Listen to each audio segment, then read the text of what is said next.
Shalom, giving all praise to Jehovah. Shalom to the hopeful elect out there. Back at you with another one. Anyway, I'm going to title this video, Teachers Having Itching Ears, More Israelite Camps Teach a Hell Doctrine. So what I did, I didn't set up any scriptures. I'm just going to go with the Spirit. So this is the third precept. I'm gonna back it up to some precepts before this one. Anyway, it says, and I may just jump to the first verse. It says, 2 Timothy 4, verse 3, for the time will come when they will not endure. Endure means to be strong, to hold on to.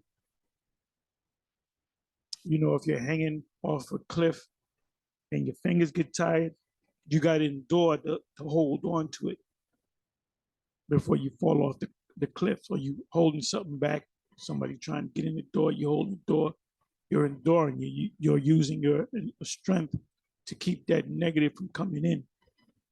So to be strong, to persevere, right?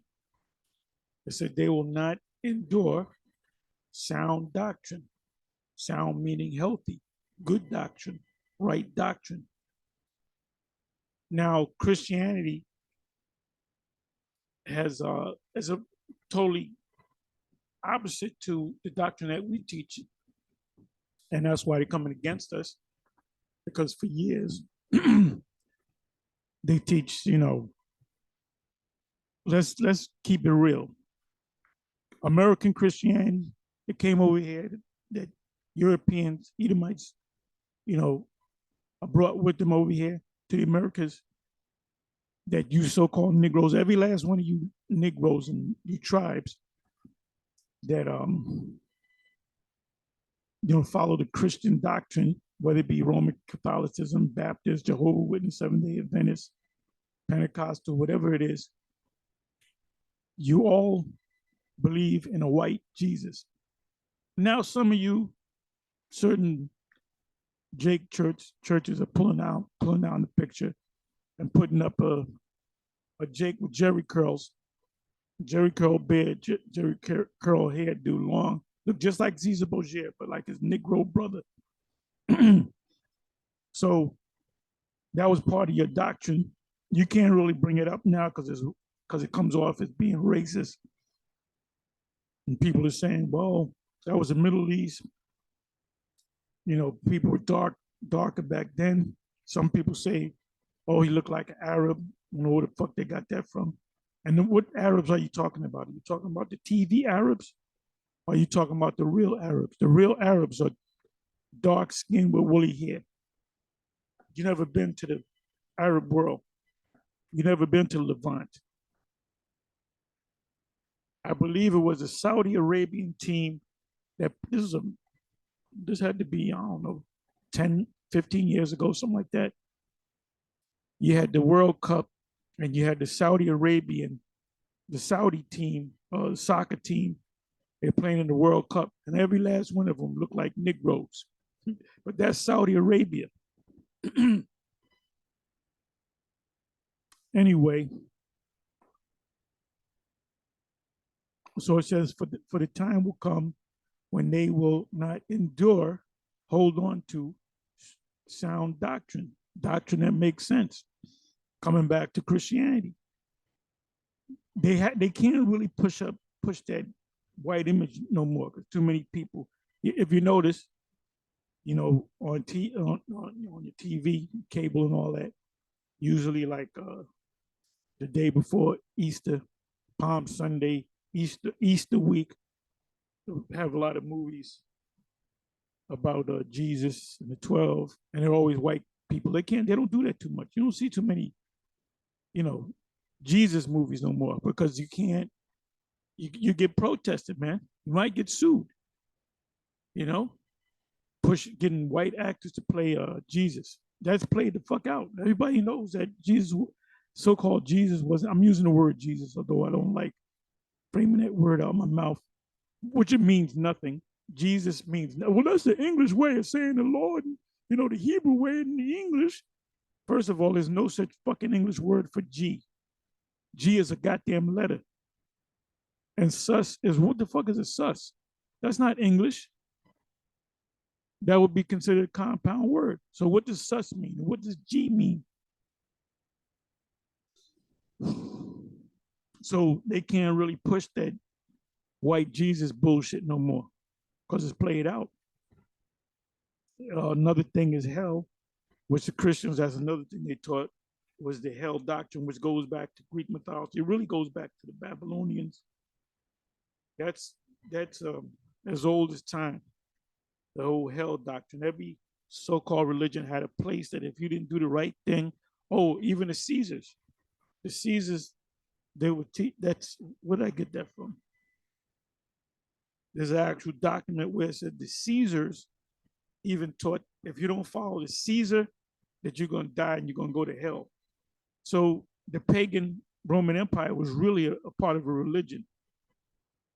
Now, where was the place that they gathered? Where the Vatican City is today, that was a sacred place where the Roman, you know, the Caesars and the Senate, which is the Congress, the Congress is the Senate, which this is Rome all over again. And they went over there, and that was a sacred place. And they so supposedly said, well, they do say that. I don't know how true that is. They buried Peter there, and Peter is really Zeus. I'm sorry, Jupiter, Jupiter. In the Vatican City, there's this, like a statue of a so-called Peter sitting on a chair, and he's black, but that's actually Jupiter.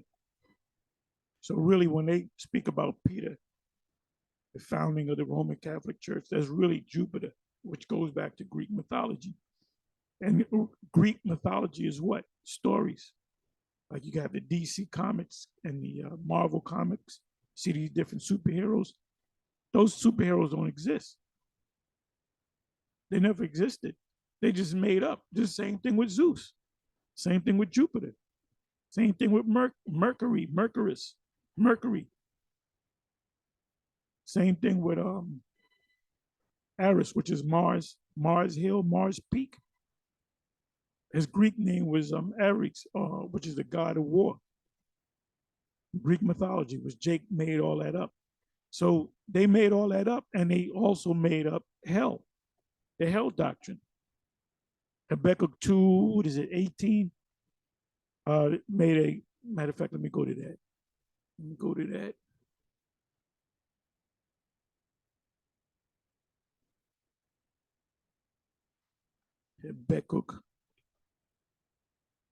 Habakkuk 2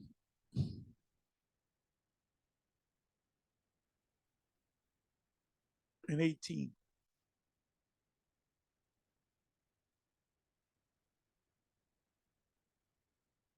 What profiteth the graven image that the maker thereof have graven it, the molten image, and a teacher of lies? Now it says in Deuteronomy 28, it says that they're going to worship. Matter of fact, I'll get it. Let me finish reading that. And a teacher of lies, that the maker of his work trusted therein to make dumb idols.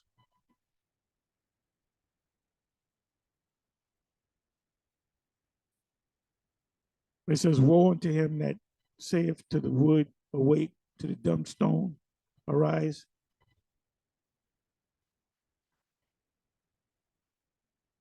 It says wood, right? And stone. Think of Deuteronomy 28. We're going to go to that in a minute. Woe unto him that saith to the wood, awake, and to the dumb stone, arise. It shall teach, behold, it is laid over with gold and silver. But the Lord. Anyway, let me go to Deuteronomy.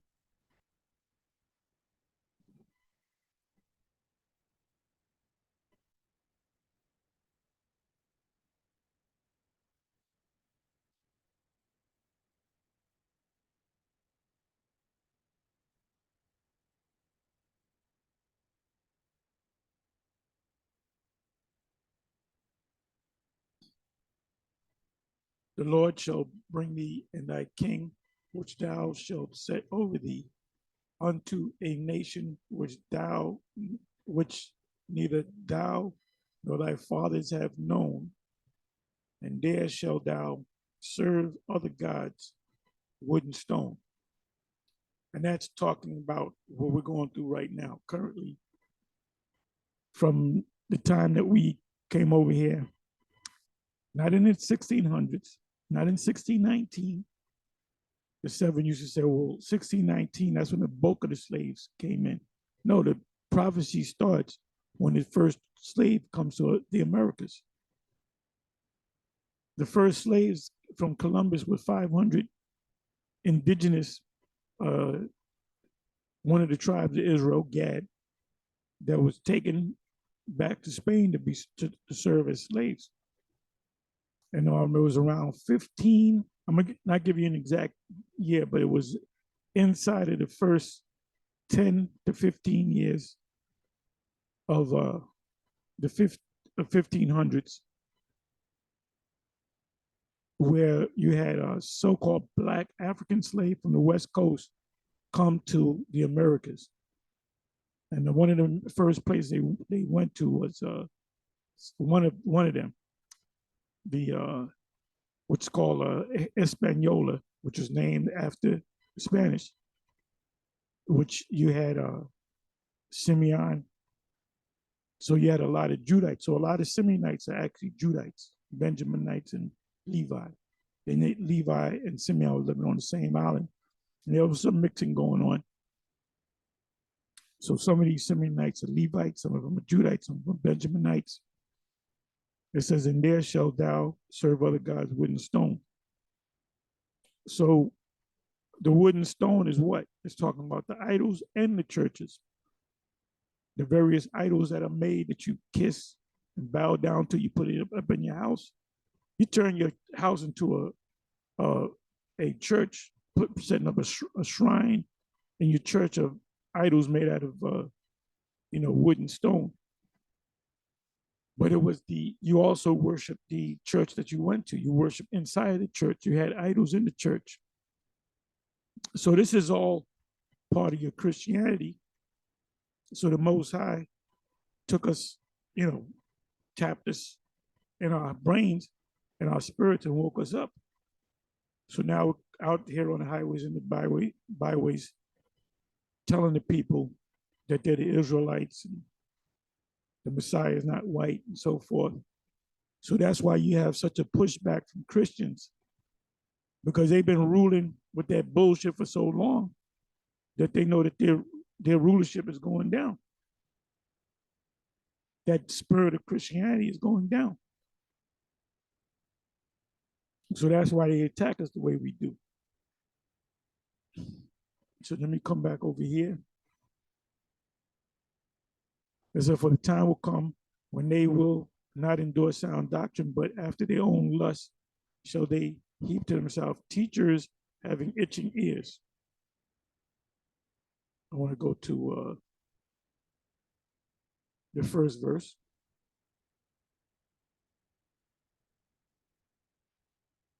Show you that this is Paul. And he's saying, when you come into this, you're supposed to preach. Preach the word, be instant in season, out of season, reprove, rebuke, exalt, with all long suffering and doctrine. There goes doctrine again.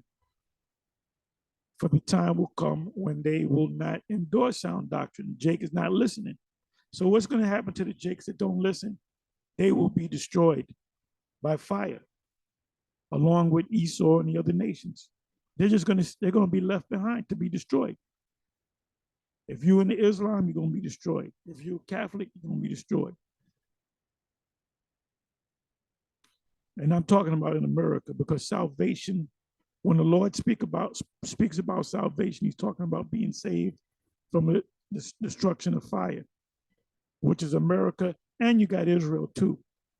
You got Jakes over there living in Israel, but they're going to die too because they only believe in the Old Testament. So they're insignificant. No one talks about them. Vocab doesn't mention them because they're not a threat. We are considered a threat, a spiritual threat, because we're coming with the truth. So now let me come back.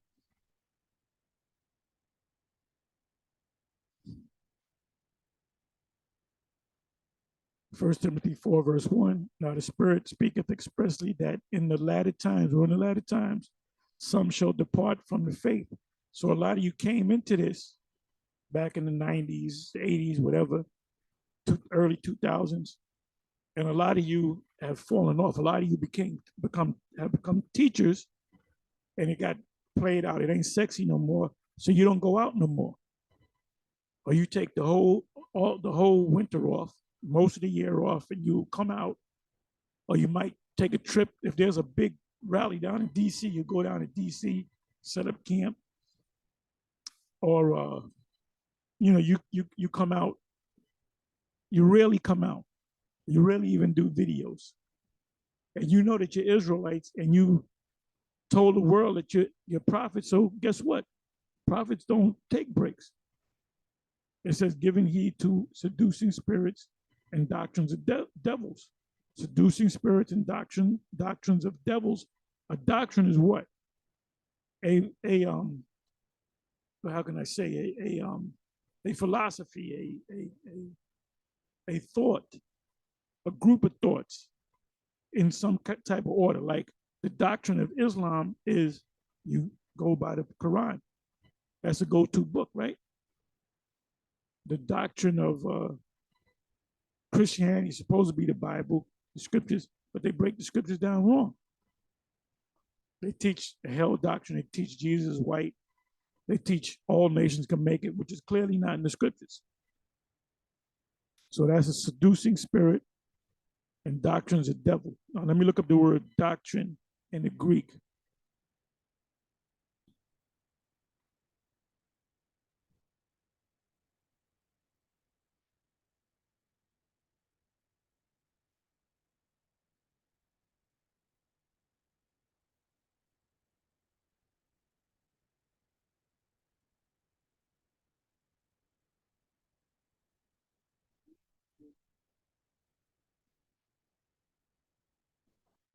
Didaskalia, which means teaching, instruction, teaching, that which is taught, doctrine, teaching, precepts.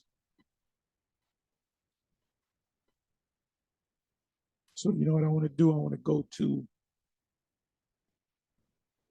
take the word doctrine.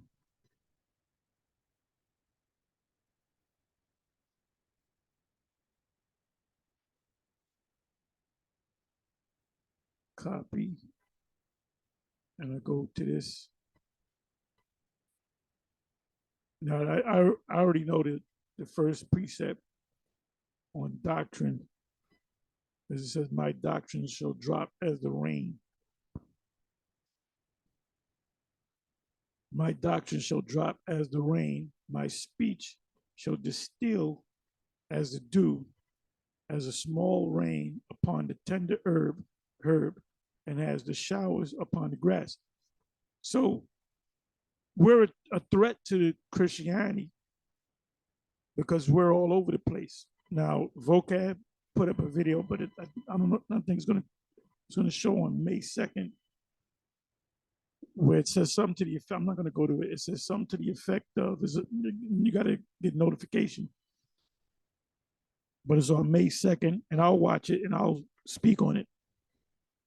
It says this religion is growing, something to that effect, growing by leaps and bounds, or whatever the title is. I'm not going to go to it. And then I believe he said it's mostly growing in the South. Yeah, Jake is waking up, man. Jake is waking up because of this doctrine. So the Most High is saying, my doctrine, which is the truth, shall drop as the rain. My speech, who does he speak to? The men of the Lord, shall distill as the dew. Dew covers everything. It hasn't rained in 2 weeks, and the grass is wet like it's rain. That's called dew. If not one blade of grass can escape from that dew, from that moisture. That's what happened before the flood during the time of Noah. They didn't have no rain. There wasn't no rainy days.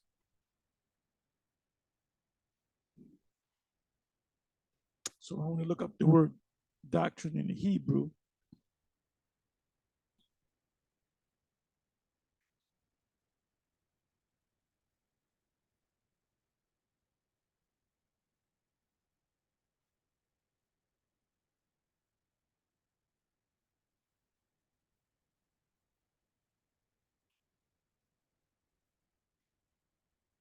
Lachwak, lachwak, learning, teaching, insight, instruction, teaching, thing taught, teaching, power, persuasiveness.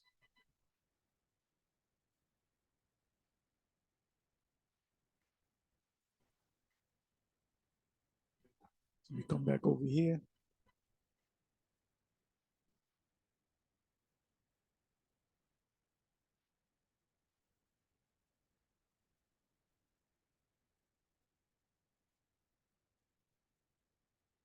You have the doctrine of the Most High, and you got doctrines of devils,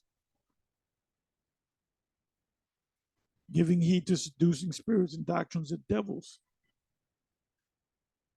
Burning in hell is the doctrine of the devil. That's Christianity. So you have, I just recently found out about this. You have FOPI, they're teaching that there's an actual hell. Now, going back years back, GOCC teaches that there's a hell. IUIC teaches that there's a hell. When I say hell, meaning the place that your soul burns in forever. So 1,000,000,000 years from now, you're still burning. It says, it says in the scriptures, the Most High's mercies endure forever. He's gonna have mercy on Esau. So 1 Timothy 4, verse 2, speaking lies and hypocrisy, having their conscience seared with a hot iron.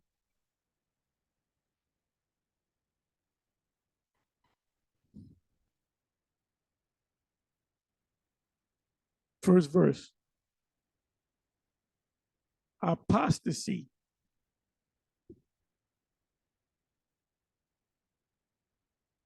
That's where you get the word apostate, meaning you're against this.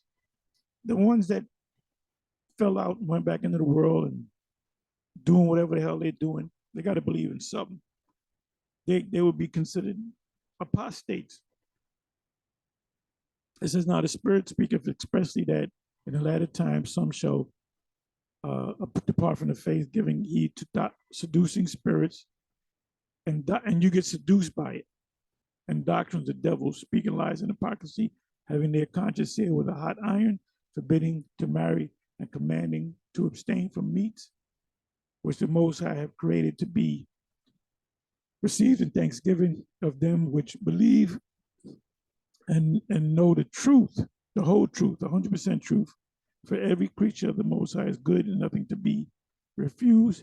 Now, see, the Christians are use this to say it's all right to eat pork because it says you can eat anything as long as you add, Then I want to see you eat an electric eel, a blowfish. All right. And that goes back to these wacky ass Christians, in which every Christian in America will be utterly destroyed by fire if they don't slip on a banana peel or stroke out or catch a heart attack or get shot or get struck by lightning or die in a car wreck or drown or just spontaneously combust. That'd be good. The Most High gonna destroy every last one of you Christians, and that includes you, Vocab Malone, if you're watching. So anyway, let me so I said FOPI, right? Let me do this.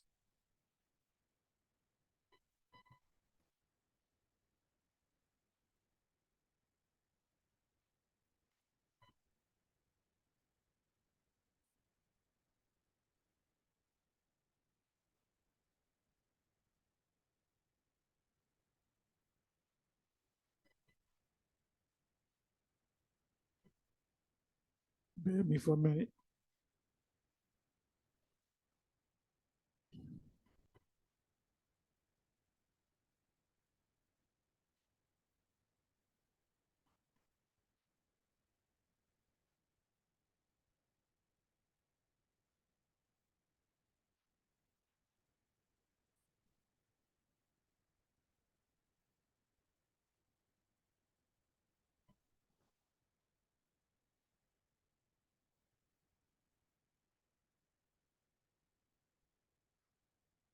Okay, this is the video right here.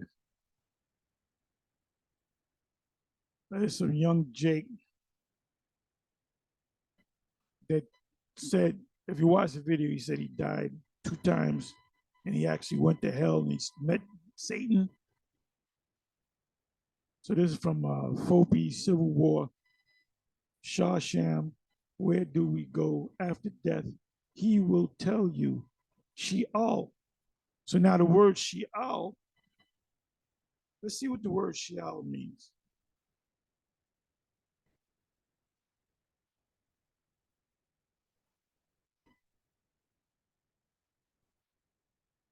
Matter of fact, let me do it this way. Let me do it this way here.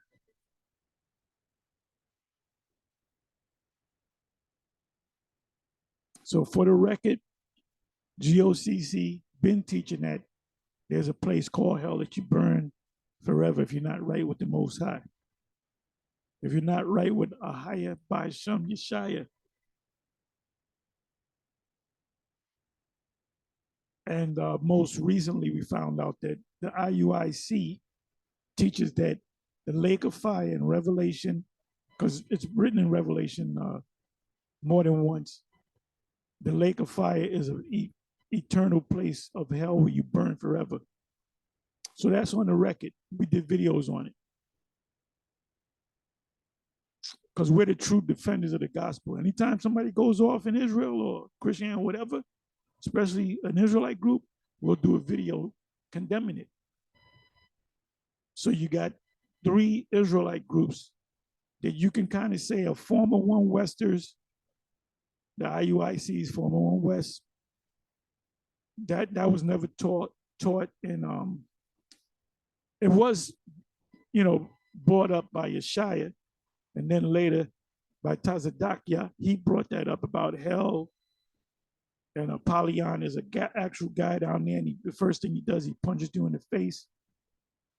Because my cousin went to that school, and he ran into me after the fact. And when I talked to him, he stopped going to the One West School, the 1947 Madison, and he was the one that there was a DVD on it, and we actually saw the DVD. So that was the proof. Okay, so let me see something. Okay, this is Psalms 49, verse 14. Like sheep, they are destined for sheol. Death will be their shepherd. Right, it tells you right there. Sheol, the next word is death. Sheol means death. I don't know what this is. In the grave, far from their grand estates, like sheep, they are appointed for sheol, death. Sheol, the meaning of sheol is death or the grave, shall be their shepherd, and the upright shall rule over them. And and you know what I got to do? Let me read that in the King James. Let me read that. That's also in Habakkuk 2. It mentions the word hell. Okay, Psalms 49, 14. Psalms 49, 14.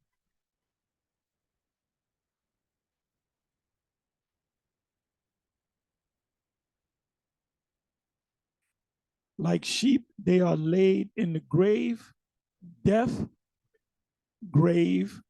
They are laid in the grave.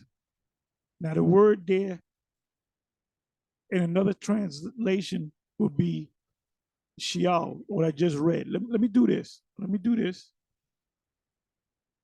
Matter of fact, let me do it like this.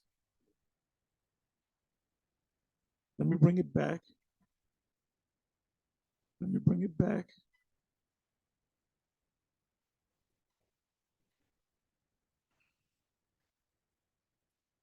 Psalms 49. Ye have need that one teach you again. See, Bishop Nate got to be left back. He got to come up under us if he's one of the elect, because he's going off. He's going off. And he has become a cult of personality. We may look that up. Him coming in on that horse, woman crying, and you got other women. Like, it looked like a scene out of Coming to America with the woman. That's a cult. He's a cult of personality. I'm sorry. Let me do it this way. Let me do it this way. Copy.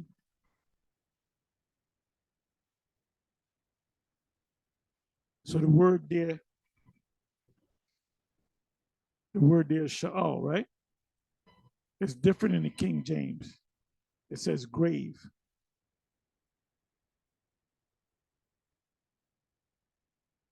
All right, let me see something.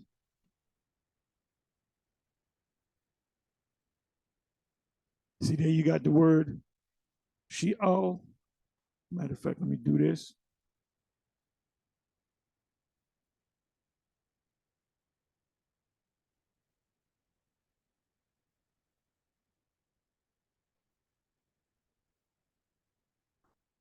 Okay, sheol is on this page 12 times.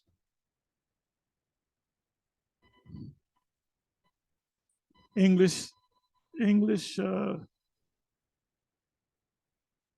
Standard Version, which is the ESV, like sheep, they are appointed for sheol.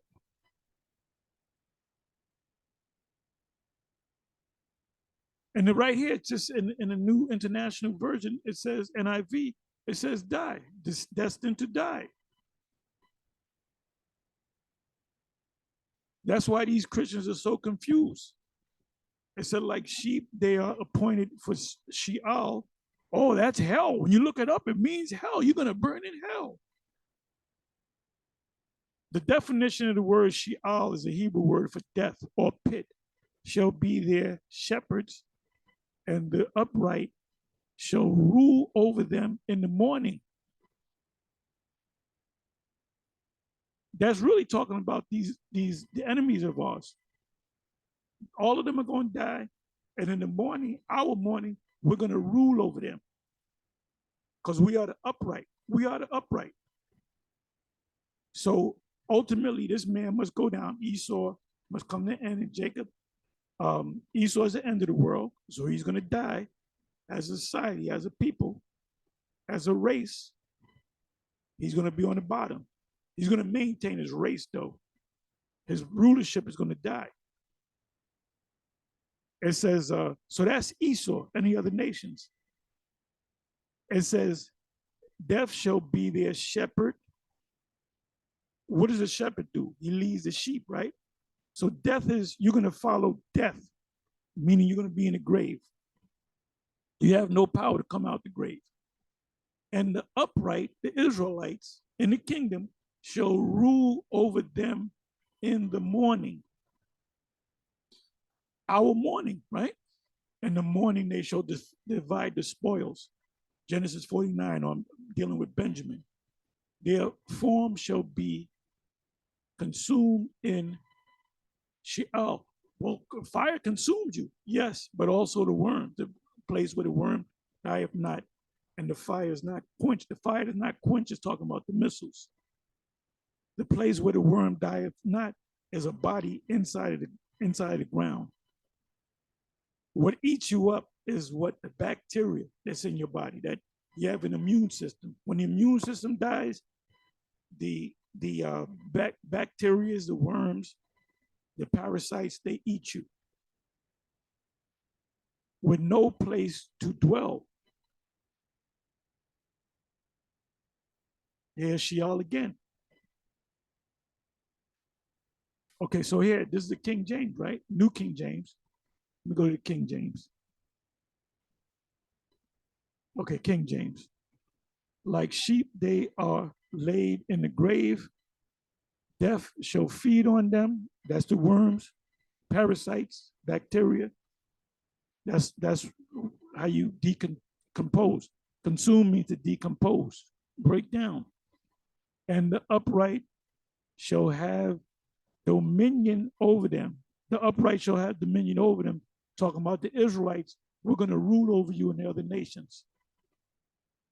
Rule over them in the morning, and their beauty shall consume in the grave from their dwelling.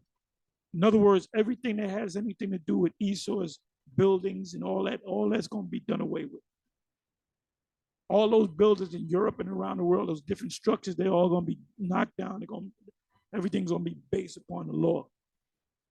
Everything's going to be based upon the law. Let me look up the word mourning.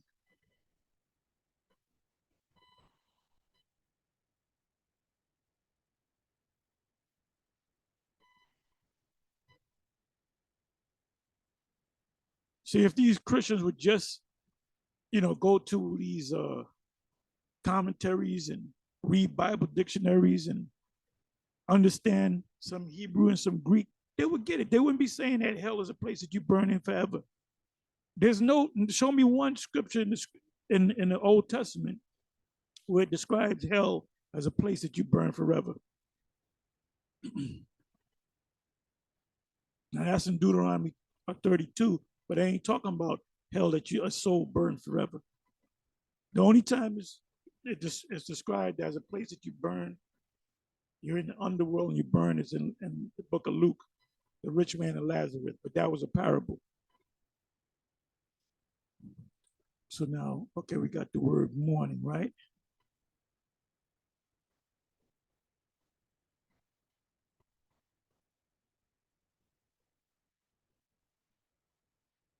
Benjamin shall raven as a wolf.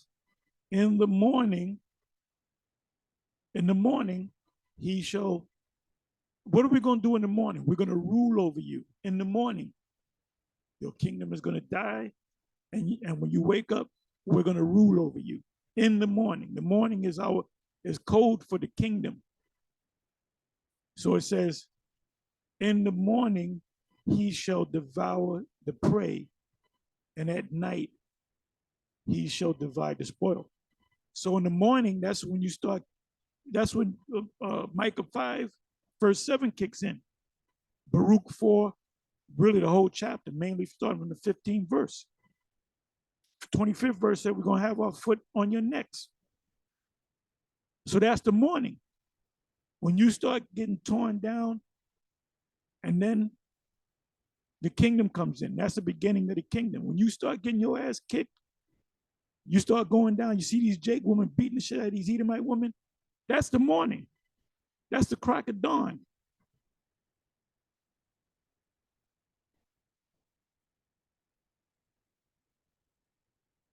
And see, at night, it's talking about Esau's night.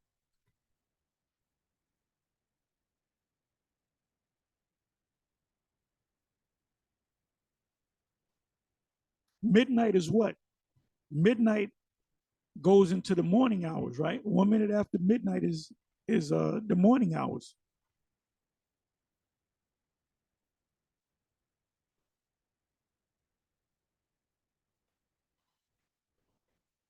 At midnight, there was a cry made.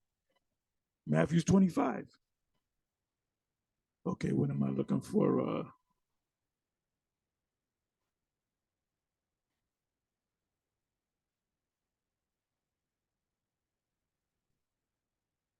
Bear me for a minute.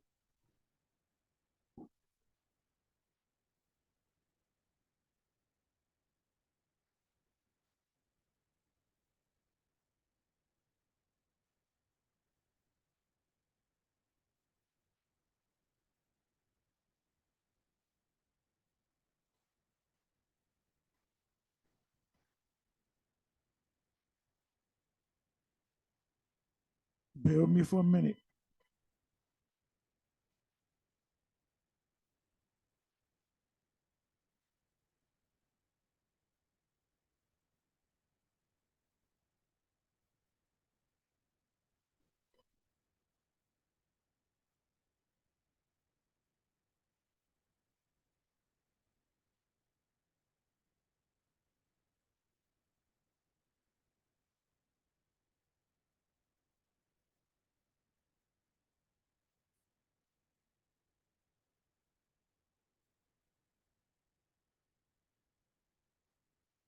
Okay, I can't find it. If I had the phrase in my mind, I'll find it easy. But there was something that had to do with the morning, but I gave you enough precepts on that.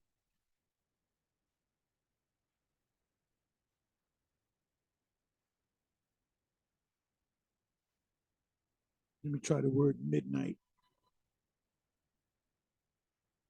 Matter of fact, let me do this. Matthew 25. I'm going to get back into the subject.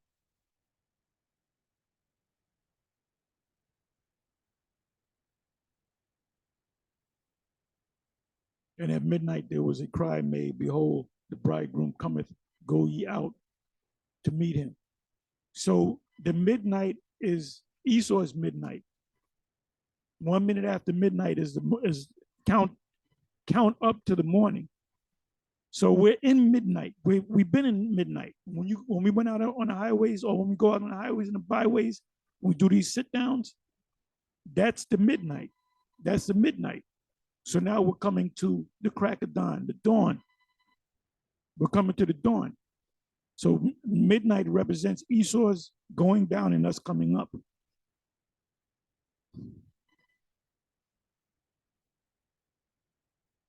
So now let's go back to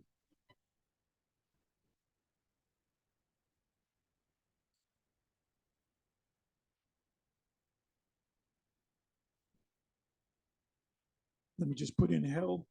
We already know the scriptures on hell. We know what they mean. But why these other camps teaching that there's an actual hell that you burn in forever is beyond me. Because the Most High is not dealing with them.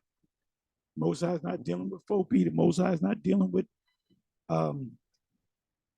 IUIC. They have their Passovers on a new moon when the Passover is supposed to be. I'm sorry, they have their Passovers on a new moon, which they say it's a full moon. Actually, I'm sorry, they have their Passover on the full moon, which is not the new moon. And that's easy to break down. See, this is the only other place where it says hell underground, for a fire is kindled in my anger, and shall burn unto the lowest hell, and shall consume the earth with an increase, and set on fire the foundation of the mountains. So does that mean that fire is going to overcome the earth and just destroy the earth? Because that's what that's saying. So it's not talking about a spiritual hell. So let's look up this word hell. And I'm not necessarily doing it for y'all. I'm doing it for the ones out there that don't understand. The ones that are thinking about joining FOPI or IUIC or GOCC. They say that there's no such thing as reincarnation. They teach that Esau can make it. Scriptures say they shall wax worse and worse. And it's important to come back. This is a basic lesson right here to the ones of you that don't know. Remember, in the New Testament, we read seducing spirits. What does the word seduce mean? I'm gonna go back to that. You had this one article where they trying to get so-called black men to come back into the black church, and you had a bunch of young, beautiful black women. You can see their breasts. You can see the cleavage, And that's called a seducing spirit. They're losing the black. You know why the so-called black man is not going to church? Because it's all bullshit. You know why the so-called black man is not voting? Because it's all bullshit. It's a rigged game. See, women believe in bullshit, man. It says lead captives. Matter of fact, let me get that.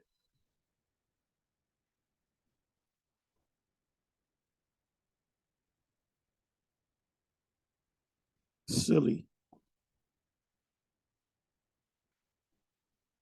silly woman. It's a woman or woman. Women. 2 Timothy 3, verse 6. For of this sort are they which creep into houses and lead captive silly women laden with sin, led away with diverse lusts.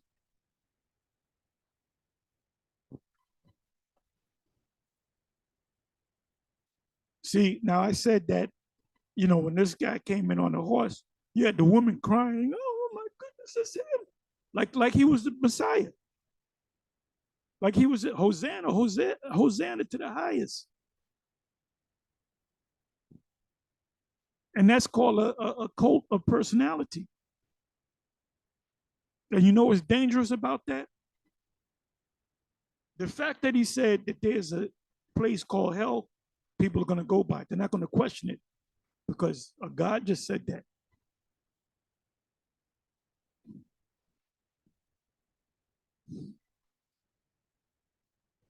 You know what I'm going to do?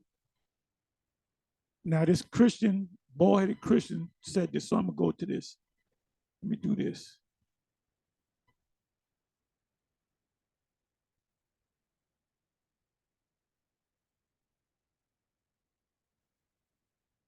Let me do this. Bear with me.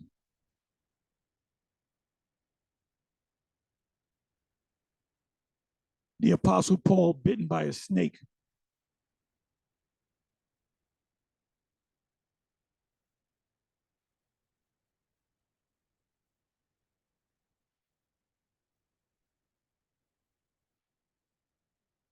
Give me a second.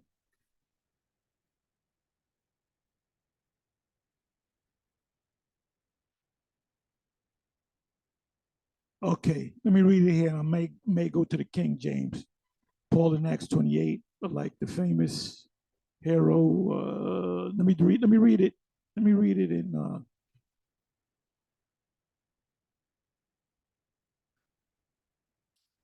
Let me do this. Bear with me for a minute.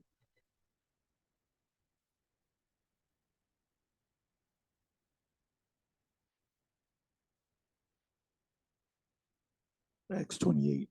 Acts 28, verse 2. Acts 28. Man, just go to Acts 28.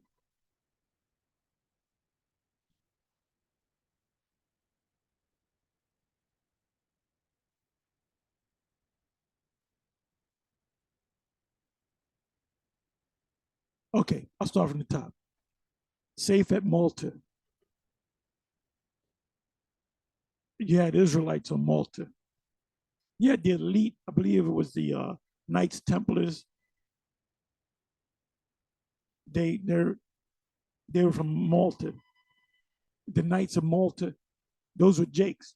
It says when they were escaped, then they knew that the island was called Molita. And the barbarous people meaning they're uncivilized, wild people. These were Israelites. Showed us no little kindness, for they kindled a fire and received us every one because of the present rain and because of the cold.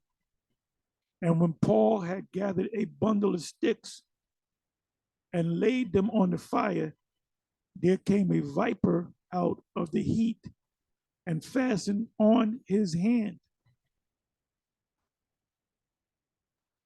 And when the barbarians saw the venomous, poisonous beast hang on his hand, they said among themselves, no doubt this man is a murderer whom, but that show you that there were Israelites.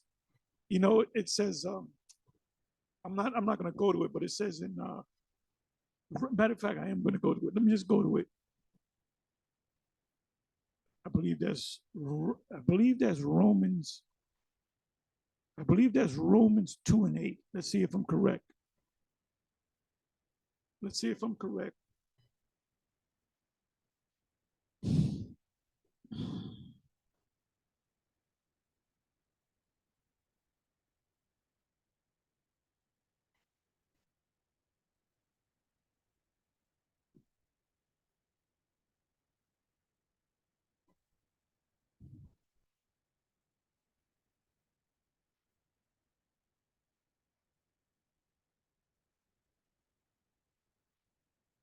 Okay, this is it. This is it right here. Let me start at 13. Maybe I should start above that.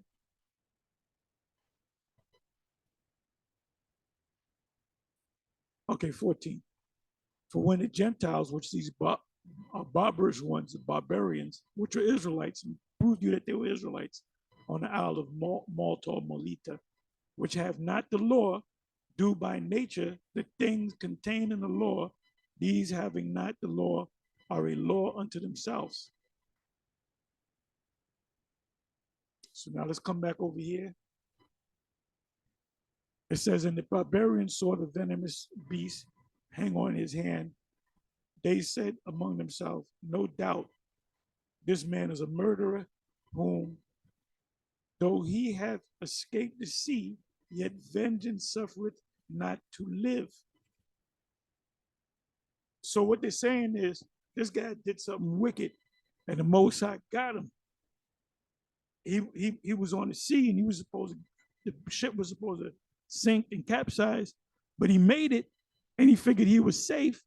So this venomous snake bit him, a poisonous snake, and they said, "Yep, he thought he was all right, but the Lord is with him." So they understood the concept of a power higher than themselves.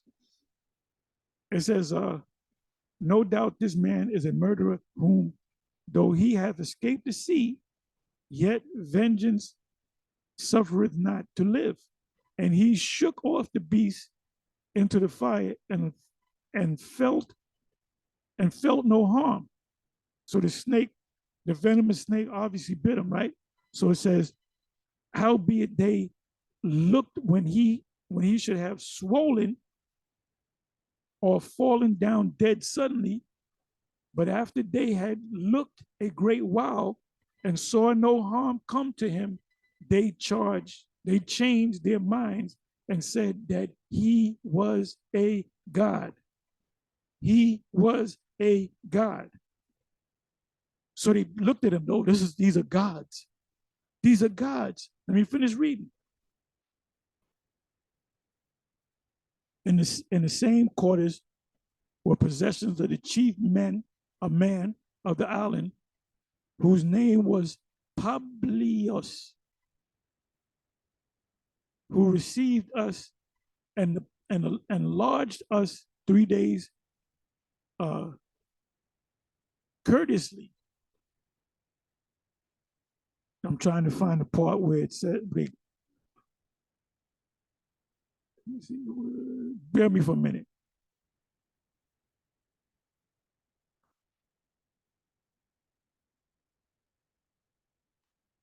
Let me come down here.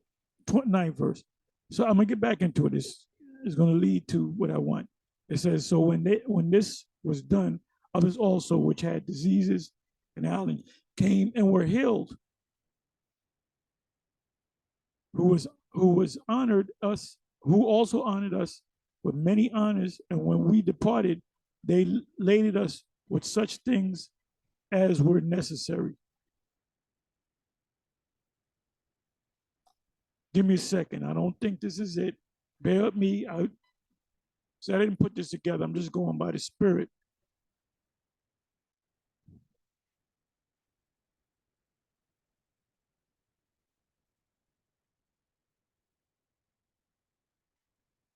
They thought, yeah, let me do it again. I'm sorry. They thought that the Apostle Paul was a God. Okay, that's 14. 14. Acts 14 and Acts 14 and 11. Acts 14 and 11. Let's go to that. Acts 14 and verse 11.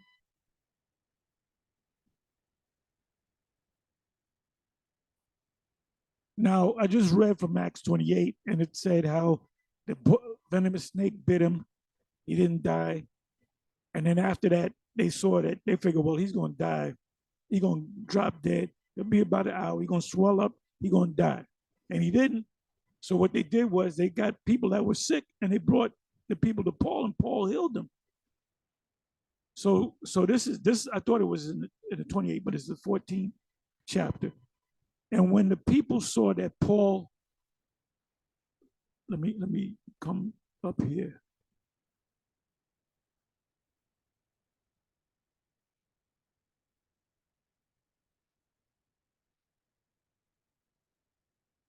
And there they preached the gospel.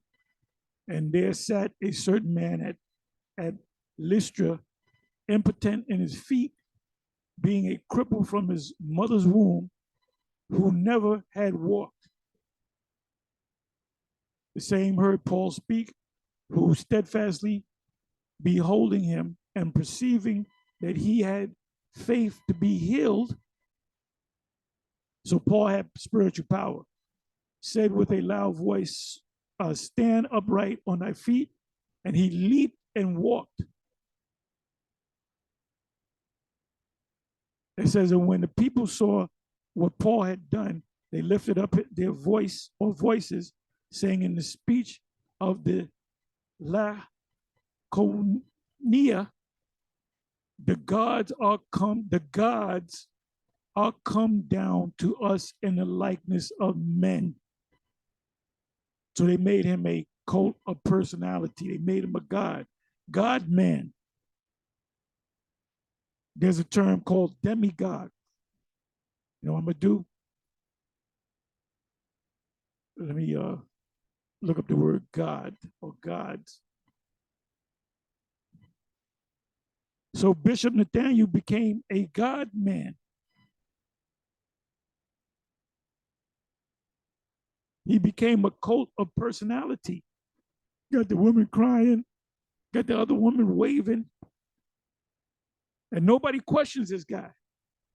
So if he tells them, I hope, I pray that when they set up the Charagma stations, I hope that he says, I was wrong.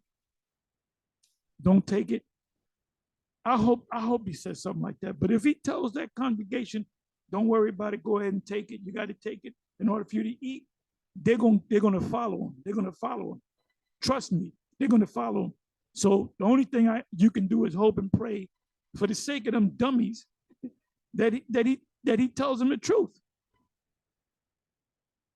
Like I said, if he says go ahead and take it, like Johanna said about the you know what I mean, the ragamuffin,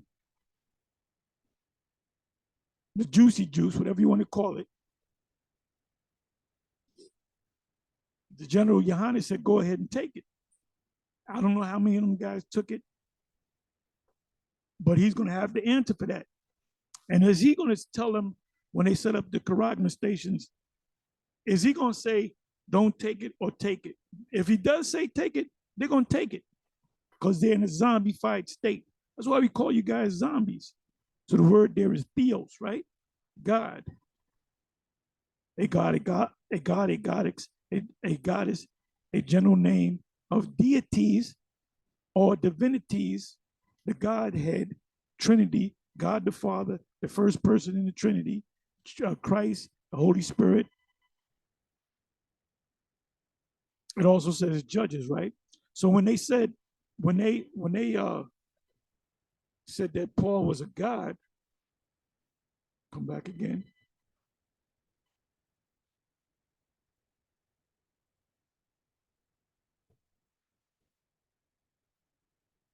11th verse again. And when the people saw what Paul had done, they lifted up their voices, saying in the speech of Lycaonia, the gods are come down to us in the likeness of men. And they call Barnabas Jupiter and Paul Mercius because he was the chief speaker. Then the priests of Jupiter, which these were Jake's following Greek.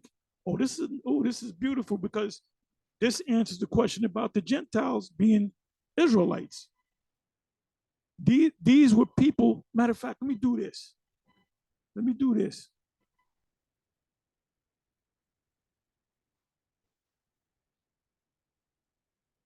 So I'm in the 11th verse.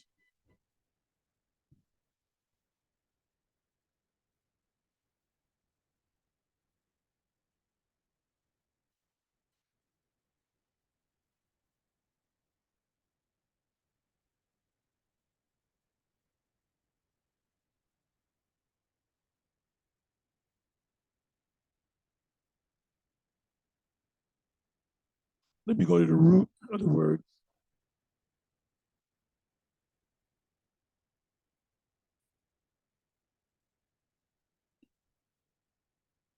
Like Caonia. There was a movie. They had the wolves. They were called lichens, which I believe that's Latin or Greek for a wolf. Near meaning land. It says wolfland, a region in Asia Minor situated between Pisidia, Sicilia, Cappadocia, Galatia, and Phrygia. Those chief towns were Derbe, Lystra, and Iconium. These were named after, these were Greek names, so they spoke Greek. The language that they spoke was Greek. So these were definitely Israelites that were following Greek gods. Why do you think Paul made those journeys? It was 5 journeys, not 3. 3 major journeys. Come back over here. So that was in Asia Minor, so you can understand. So who were they worshiping? They were worshiping Jupiter. It says in the 13th verse, then the priest of Jupiter. Remember, we went to open up with Habakkuk 2, verse 18.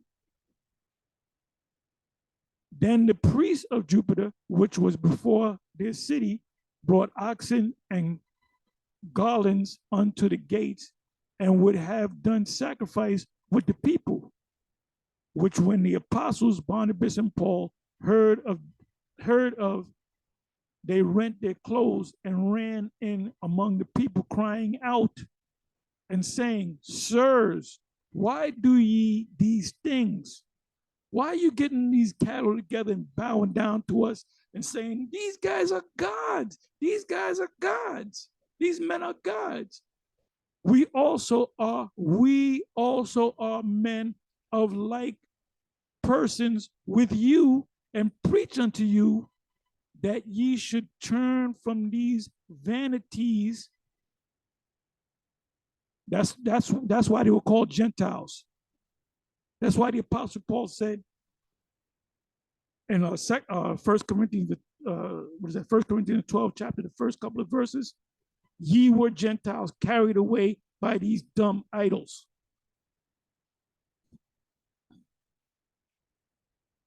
So this is more spaghetti for your plate.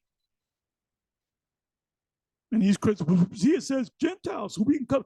No, those are Israelites in a Gentile state of mind. You have to go into the history of the Maccabees, first Maccabees and second Maccabees, where they forced them to follow the Greek philosophy or die.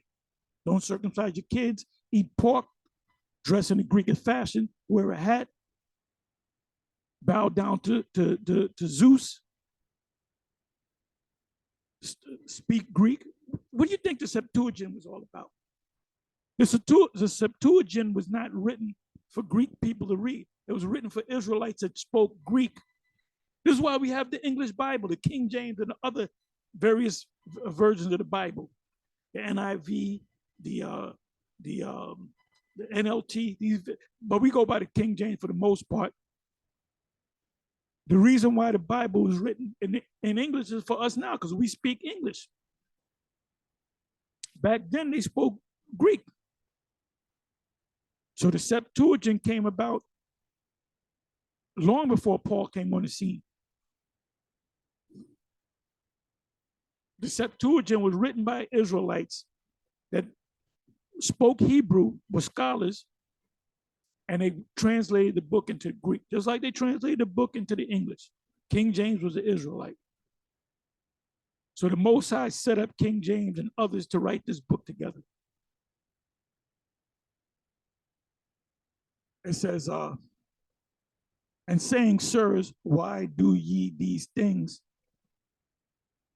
We also are men of like person. We're just like you. We're men that we bleed, we eat, we shit, we do all this stuff. We get angry, we get happy.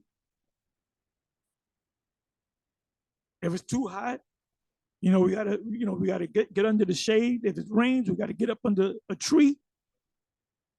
If it's nighttime, we sleep, we eat. Gods don't have to eat. Gods don't get cold. Gods don't die. It says, let me read this again. And saying, sirs, why do ye these things? We also are men of like passions with you. We're just men. Don't put us up there. Don't put us on a pedestal. Don't make us a cult of personality. And I'm going to look up the word cult of personality. A cult of personality is a man god, a demigod, and preach unto you that ye should turn from these vanities. Why would he say it to other nations? Because they wasn't other nations, they were Israelites.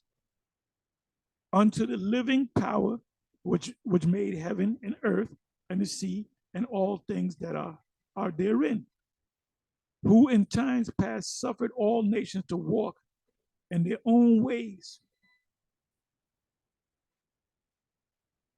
Nevertheless, he left not himself without witness, in that he did good and gave us rain, the Israelites, from heaven. Well, that's to all the nations.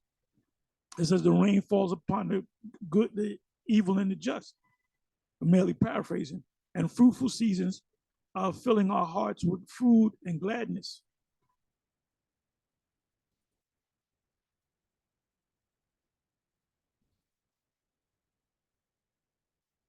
I'm just reading a couple of more.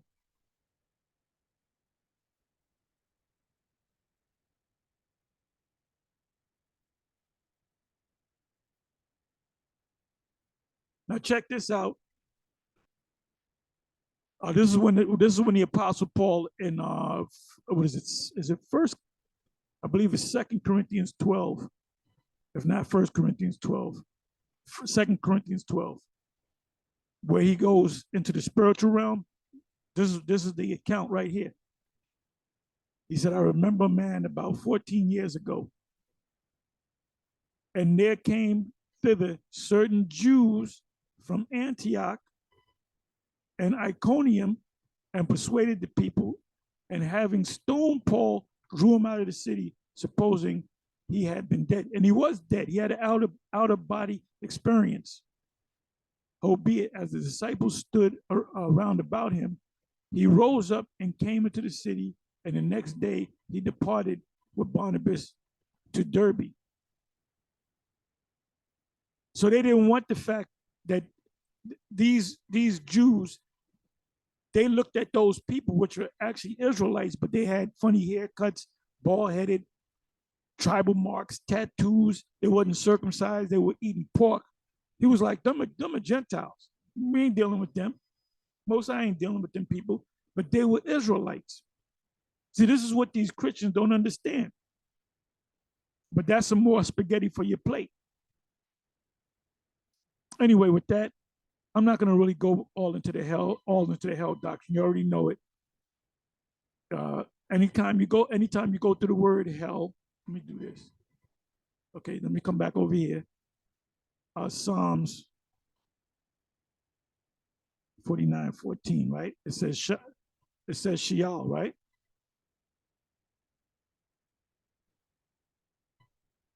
Sheol means the grave, the grave.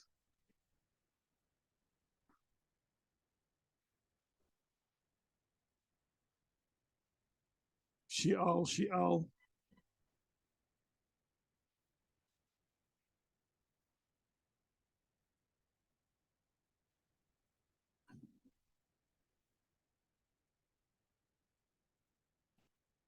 So you know what I'm gonna do? I'm gonna do one last thing.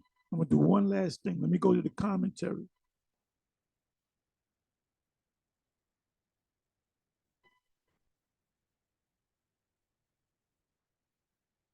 Just to see what they say.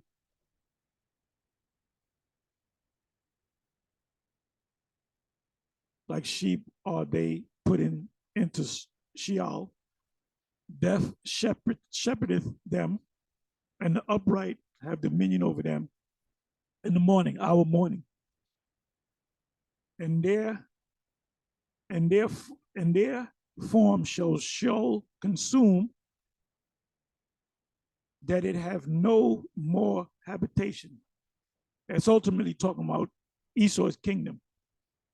What becomes of the wicked? Esau's kingdom. They are driven down to Sheol like a flock of sheep, mere animals, that they are. Psalms 49, verse 12. Their death is their shepherd. The king of terrors ruleth them at his will. Well, that's talking about us. It doesn't say one man. It says the upright. We are the upright. They perish in the night, and in the morning the righteous awaketh, triumph over their falling oppressors. That's Esau. That's Isaiah 14, 1 and 2. The night of trouble is over. The trouble is what? Esau's night, meaning his sun has gone down on him. And what comes next after the sun goes down? Then you look forward to the morning. And the morning is us. Our kingdom starts at Esau's midnight. At midnight, there was a cry made. That was the beginning of the ushering in of our kingdom. The morning of deliverance. Who's going to be delivered? The elect of Israel has dawned.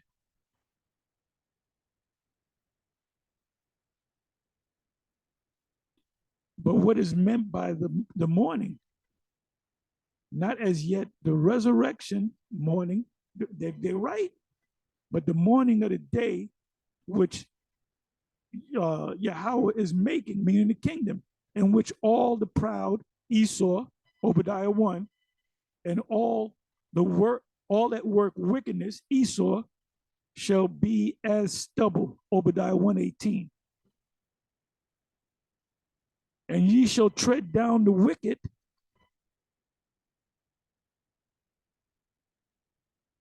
for they shall be as ashes under the soles of your feet. In the day that I do make, saith the Lord of hosts. Micah 4:1. They're telling on themselves. Psalm 64. For behold, the days come that shall burn as an oven, and all the proud, yes, and all that do wickedly shall be stubble, and the day that cometh or comes shall burn them up, saith the Lord of hosts, that it may leave neither root nor branch. 43rd verse. And you shall tread, the upright shall rule over them, and you shall tread down the wicked, for they shall be ashes under the soles of your feet, the day that I shall do this, saith the Lord of hosts. That's talking about what? Actually, when the missiles come and destroy this place, we're not going to walk on America. This is symbolic. This is poetic. Oh, I can't believe they put this in here, man. They just told on themselves. A day in the history of the world corresponding to the day when the restored Israel shall rule over their oppressors. So they got it right. It's not talking, Isaiah chapter 14, 1 and 2 did not happen yet. Isaiah chapter 14, verse 1 and 2 is getting ready to happen shortly. And they're telling you that right here. These are Christians. A day in the history of the world corresponding to the day when the restored Israel shall rule over their oppressors. Isaiah 14 and 2. Psalms 104, 35. So right here, they're not even saying that sheol is talking about hell that you burn in forever. It's talking about a group of people, a kingdom, Esau's kingdom, being destroyed. That's what this particular, come back up here. Psalm 49 and 14 goes hand in hand with Isaiah 14, 1 and 2. Really the whole chapter. So it says the wicked shall be turned into hell, right? That's talking about the grave. That's talking about you're going to be no more. You're going to lose your power. You're going to be destroyed. And the lake of fire for you individual Israelites out there that's teaching that hell is the actual place that your soul burns forever. The lake of fire is Babylon the Great being set on fire by the missiles and the lasers.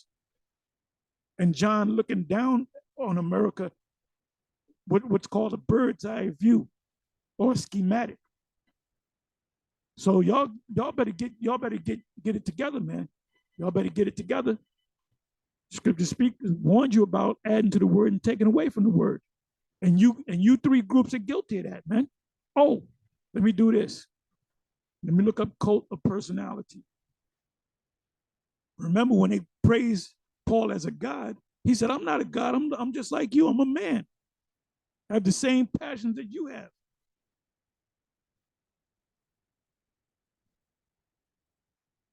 Cult of personality.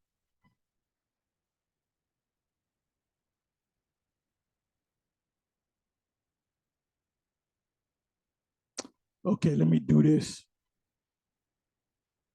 Cult of personality. A cult of personality or a cult of the leader is the result of an effort which is made to create an idolized and heroic image of a leader by a government. Government is a group of people. What is meant by the cult of personality? And you tell me that Bishop Nathaniel is not a cult of personality. Did those Israelite heathens on those various islands, did they not call him a god? The gods have come down in the form of men. What did they do? They made Apostle Paul a cult of personality. A cult of personality or a God man cannot do any wrong. So whatever he says, the followers got to go by it. They can't question it. It says a cult of personality or a cult of leader is a result of an effort, is the same definition. Let me see.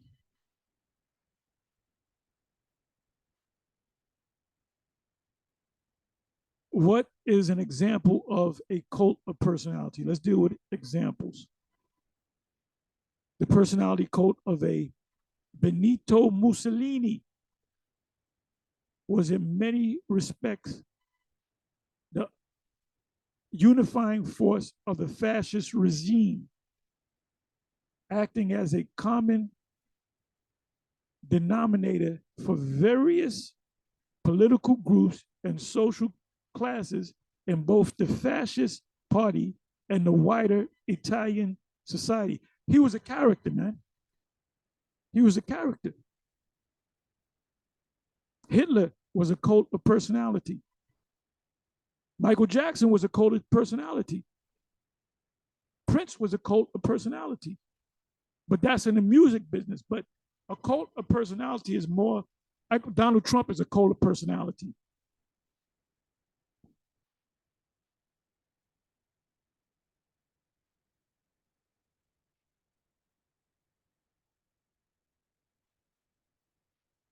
Cult leaders have psychosis or narcissistic personalities that drive them to preach a message and convince others to follow. According to the therapist Rachel Bernstein, Bernstein treats former cult members like those who are in, I don't know what that means, and Scientology, that's another religion. Let me do this. Let me go to the word narcissistic, narcissist.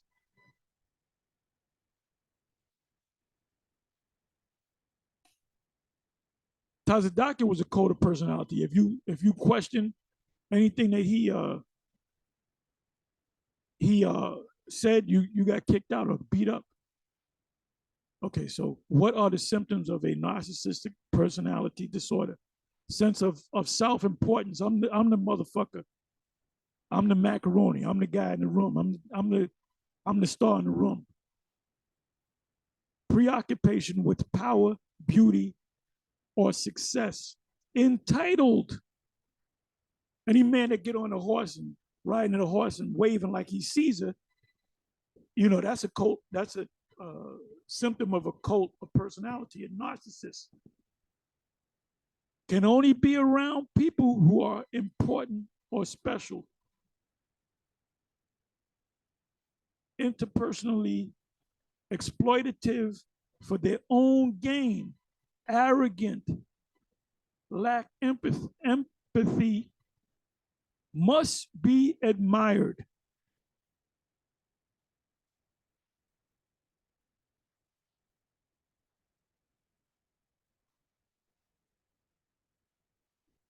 Look at it a little bit more, and I'm going to close. Inflated ego. Those who suffer from narcissism usually see themselves as superior to others. That's why they call us them idiots, them morons, them bums. When you call somebody a bum, that means you a bum is not going to tell another bum he's a bum. Lack of empathy, need for attention, repressed insecurities, few boundaries. I mean, you can do what you want to do.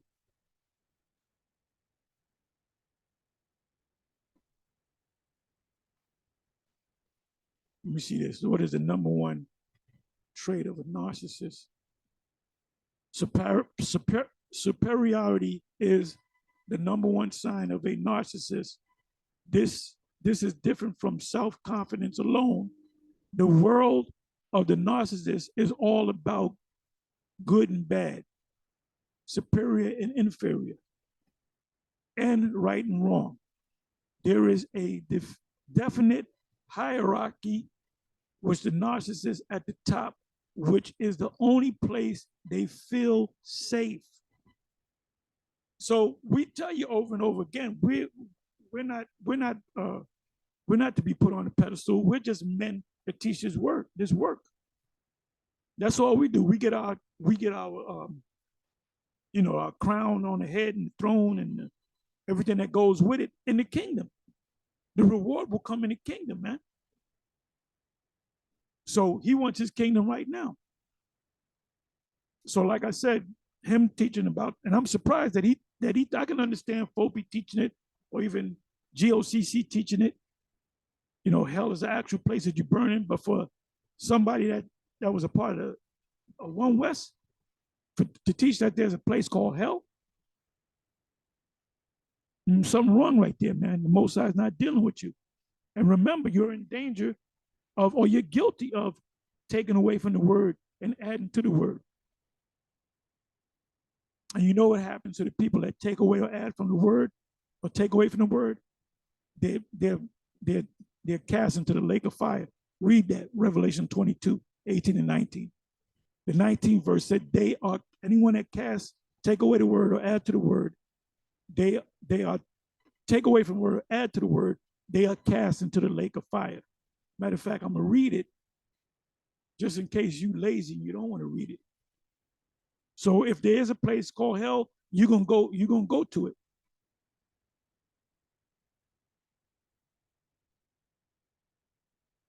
We call ourselves the hopefully elect.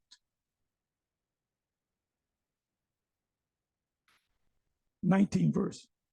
And if any man shall take away from the words of the book of this prophecy, the Most High shall take away his part out of the book of life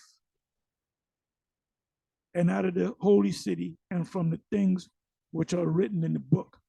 Now, what does it say? Let me deal with the book of life. Show you that if you take any away from the scriptures, it says the Most High shall take away his part out of the book of life. Book of life.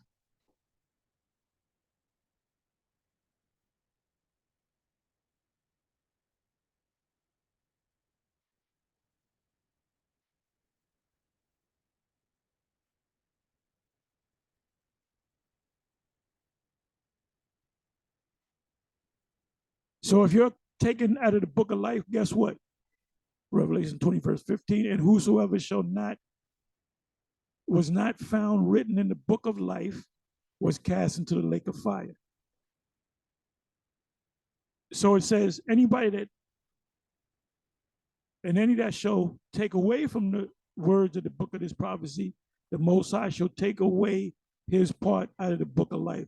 So if you're out of the book of life, you're going to be cast into the lake of fire. So you better hope that the lake of fire is not eternal hell, because if it is, you're gonna go to hell yourself, based upon these two scriptures right here. Anyway, with that, I'm gonna say shalom.